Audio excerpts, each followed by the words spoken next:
दोस्तों नमस्कार। मैं श्यामनाथ यादव अम्बेडकरवादी। ये एक पोस्ट है, इसका लेख है, जिस अरावली को हजारों सालों में प्राकृत नहीं निगल पाई उसको मोदी अडानी मिलकर निगलने वाले हैं। तो इसका लेख है, हजारों सालों में प्राकृतिक नहीं निगल पाई। प्राकृतिक निगले की कैसे? प्राकृतिक की देन है और इस देन को इस लेख के हिसाब से मोदी अडानी मिलकर निगलना मानना होता है खाना, मतलब वे हजम कर जाएंगे। इसका लेख ये है। और कुर्सी चाहिए बड़की, और वो भी किस लिए? देश और जनता के भविष्य के लिए। अभी अरावली खत्म हो गई तो इसका नियम जो कोर्ट के द्वारा दिया गया है कि 100 मीटर से नीचे के जो पर्वत हैं वह अरावली पर्वत नहीं माना जाएगा। तो जब वह अरावली नहीं है तो जो भू माफिया हैं ये जो है उसको ख़त्म कर देंगे पैसे के चक्कर में। और वो पहाड़ियाँ जो हैं छोटी छोटी हैं, वो बड़ी पहाड़ियाँ नहीं है। 100 मीटर तक का जो है कोर्ट मान कर रहा है, उसके बाद जो कर रहा है कि जो है उससे बड़े जो हैं उसको नहीं मान रहा है। तो यहाँ BBC का भी एक कार्टून है, रूल इज रूल। इसका लेख है, अरावली विवाद। सरकार ने कोर्ट में कहा कि 100 मीटर से छोटे पहाड़ों को पहाड़ नहीं माना जाएगा। मैं तो इस बड़े वाले पहाड़ को भी पहाड़ नहीं मानता, लेकिन क्या करें, रूल इज रूल। ये पोस्ट देखें आप लोग, देखिए ये रहा पोस्ट। अभी इस पे हम अभी आप लोगों को एक समाचार भी सुना रहे हैं। तो यही है कि कोई भी इंसान, चाहे सरकार हो या जनता हो, तो जनता ही सरकार को चुनती है। किस लिए? अपने फायदे के लिए। ऐसा थोड़ी कि जनता सरकार को चुनती है सरकार के फायदे के लिए। और यहाँ उल्टा हो रहा है। सरकार वर्तमान तो छोड़िए, भविष्य नहीं देख रही है अपने फायदे के लिए। वो भी फायदा क्या? पैसे का फायदा। और पैसे खातिर भविष्य चौपट करने के बारे में ये लोग सोच रहे हैं। और अगर ऐसा कर दिया गया, 100 मीटर के नीचे के पहाड़ तोड़ दिए गए, तो राजस्थान तो रेगिस्तान है ही है। पास पड़ोस के जो अन्य प्रदेश हैं, जैसे हरियाणा है, दिल्ली है, गुजरात है, ये सारे के सारे रेगिस्तान में परिवर्तित हो जाएंगी। तो ये सोच आम पब्लिक समझ रही है। आम पब्लिक इसके बारे में जो है हड़ताल कर रही है, लेकिन ये कर्णधार लोगों के समझ में नहीं आया अभी तक, और आया भी नहीं और आएगा भी नहीं, क्योंकि इनको केवल पैसा ही पैसा दिख रहा है। अरे पैसे खातिर जो है पूरी जो व्यवस्था को आप लोग चौपट करने पे तुल गए हैं। सो इस बारे में थोड़ा सा समाचार को आप लोग देख लें। उसके बाद अब सुनिए समाचार, आप लोग तो अभी सुना रहे हैं। ये हाल है कर्णधारों का। सुनिए, पर्वत श्रृंखला 700 किलोमीटर लंबी है ये। बच पाएगी? असल मुद्दा, मेन मुद्दा ये है और इस पर हम बात करेंगे। अरावली पर्वत के बारे में जरा समझ लीजिए। और ये केवल एक पर्वत नहीं है, बल्कि दीवार है।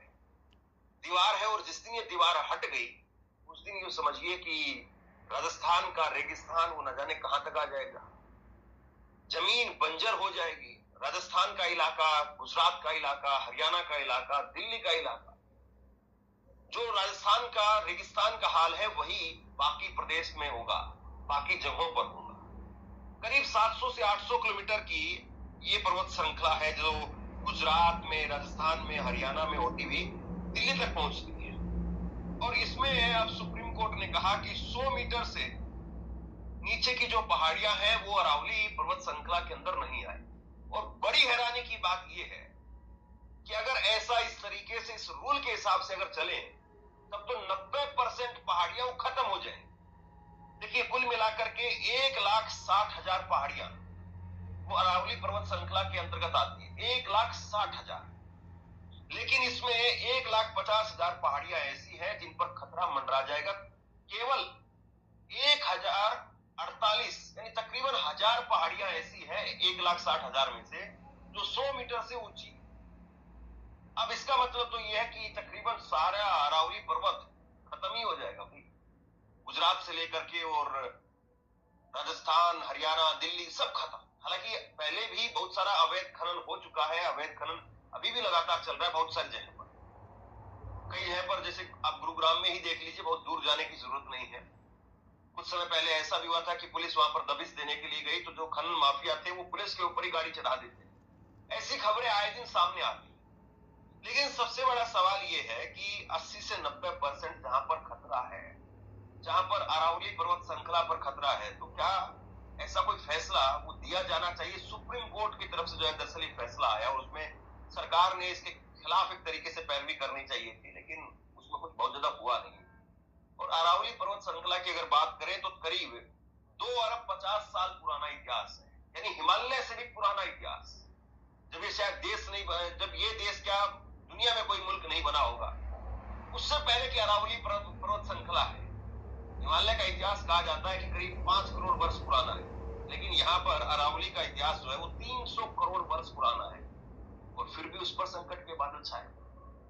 अगर अरावली पर्वत खत्म होता है तो यूं मान करके चलिए कि न केवल भारत में जो है मानसून की दिक्कत महसूस होगी, बल्कि पाकिस्तान की तो एक तरीके से बल्ले बल्ले हो जाएगी, क्योंकि मानसून जो जाता है वो मानसून अरावली पर्वत श्रृंखला से टकरा करके वहां पर बारिश करता है और इसीलिए उस तरफ का इलाका रेगिस्तान का इलाका रह जाता है और इस तरफ के इलाके में खूब पानी भी है, हरियाली भी है।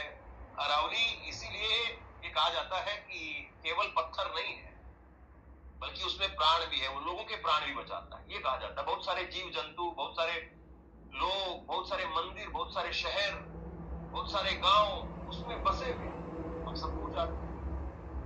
असल सवाल जो है इस बात का है, लेकिन सबसे बड़ी बात यह है हर मामले पर सरकार बहुत समझदारी दिखाने की बात करती है। अब चूंकि अरावली पर्वत श्रृंखला को लेकर के पिछले 10-15 दिनों से भयंकर तरीके से हम देख रहे हैं सोशल मीडिया पर इसको लेकर के मूवमेंट चल रहा है, लेकिन अब सरकार के मंत्री वो क्या कह रहे हैं जरा देखिए। मंत्री साहब ने ट्वीट किया है, भूपेंद्र यादव ने, और ट्वीट करके कहा है कि भ्रम फैलाना बंद करिए। अरावली के कुल 1,44,000 वर्ग किलोमीटर क्षेत्र मात्र में 0.19% हिस्से में ही खनन की पात्रता हो सकती है, बाकी पूरी अरावली संरक्षित है और सुरक्षित। अब यहाँ पर मंत्री जी कह रहे हैं कि कुछ यूट्यूबर्स ने इस तरह का माहौल बना दिया और वो डेफिनेशन दे रहे हैं। आप जरा डेफिनेशन सुनिए कि 100 मीटर की डेफिनेशन है क्या और 100 मीटर कौन सी पहाड़ी को बचाने की और 100 मीटर से नीचे कौन सी पहाड़ी आती, मुझे समझ में नहीं आता। देखिए मैं इस मामले में एक्सपर्ट नहीं हूं, लेकिन इस मामले पर जितने भी एक्सपर्ट्स को हमने सुना है, चाहे वो राजस्थान के हों, चाहे वो हरियाणा के हों, चाहे वो बाकी जगह पे एक्सपर्ट, वो कह रहे हैं कि ये जो फैसला है ये फैसला अरावली के लिए बहुत खतरनाक है, बहुत घातक है। अब जरा मंत्री जी को सुनिए, लेकिन आप ये बताइए कि जिस मामले पर, चलिए ठीक है, हो सकता है कि सोशल मीडिया पर भावनात्मक तौर पर लोग जो है वो इसको लेकर के रील्स बना रहे हैं, वीडियोस बना रहे हैं, अपना विरोध जता रहे हैं और ये एक बहुत बड़ा माध्यम है अपनी आवाज को उठाने का, अपनी बात को कहने का।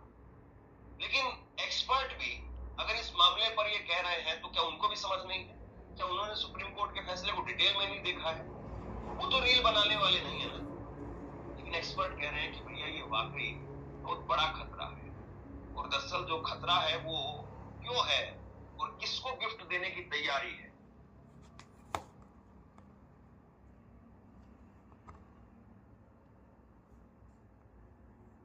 किसके लिए? अभी सुना रहे हैं, अब देखिए इस बारे में थोड़ा सा बताएंगे आप लोगों को,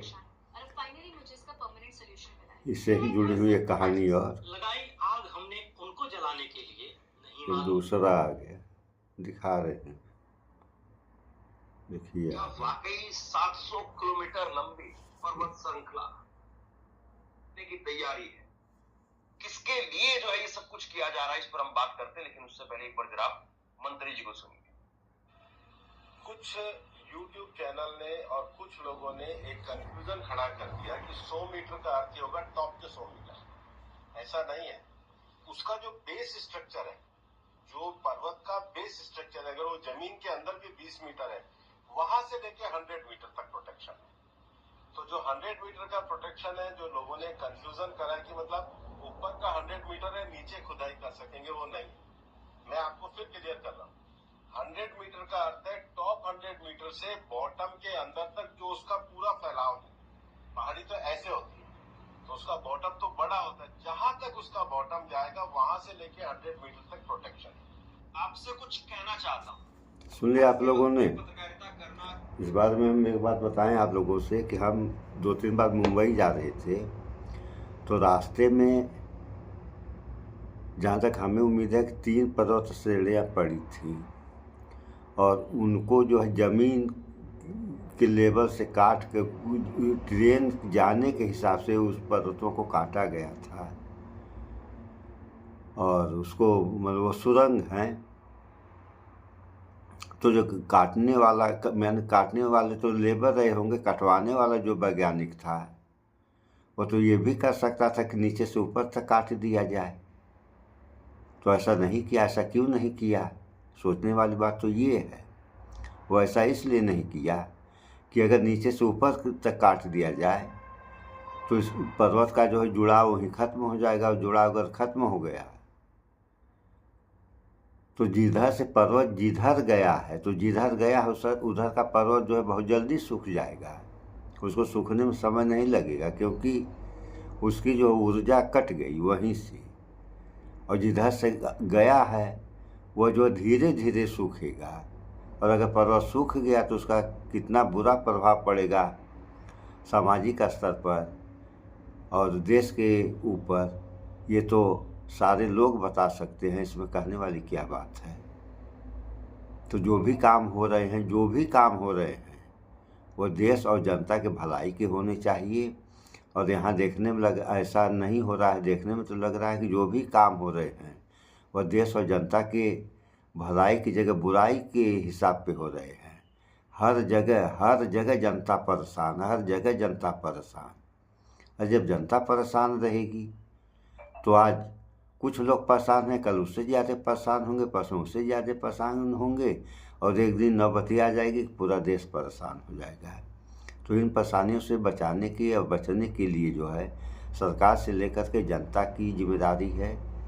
और आप लोग बचाने के बारे में प्रयास करें, सोचें, विचार करें, तभी सुधार होगा। अन्यथा क्या होगा, कहने वाली बात तो है नहीं। सारे लोग जानते हैं, जान के अनजान हुए हैं। अगर जान कर आप लोग अनजान हुए हैं तो जान जाएंगे। ऐसा नहीं कि कौन नहीं जान पाएगा। तरह तरह की बीमारियां पैदा हो रही हैं, और केवल जब बीमारी पैदा हो गई तो केवल इलाज करना है, फ़ायदा तो मिलना नहीं है। जैसे उदाहरण हम दे रहे हैं, आज के समय लगभग हर 5वां आदमी शुगर से ग्रसित है।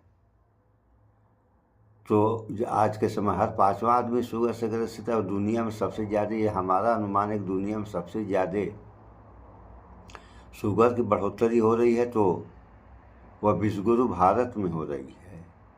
और आने वाला समय ऐसा हो जाएगा कि सारे लोग शुगर से ग्रसित हो जाएंगे। तो अभी तो इतने कम है, इन पे कंट्रोल नहीं किया जा रहा है, और जब सारे लोग हो जाएंगे तब क्या होगा? कौन कंट्रोल करने आएगा? भगवान। बैठे रहिए आप लोग भगवान के भरोसे, देखिए भगवान क्या करता है। सो इस वीडियो में इतना ही। भाईचारा बना कर रहें, स्वच्छता अपनाएं, शुद्ध खाएं, स्वस्थ रहें, शिक्षित बने। जय विज्ञान, जय संविधान। नमस्कार।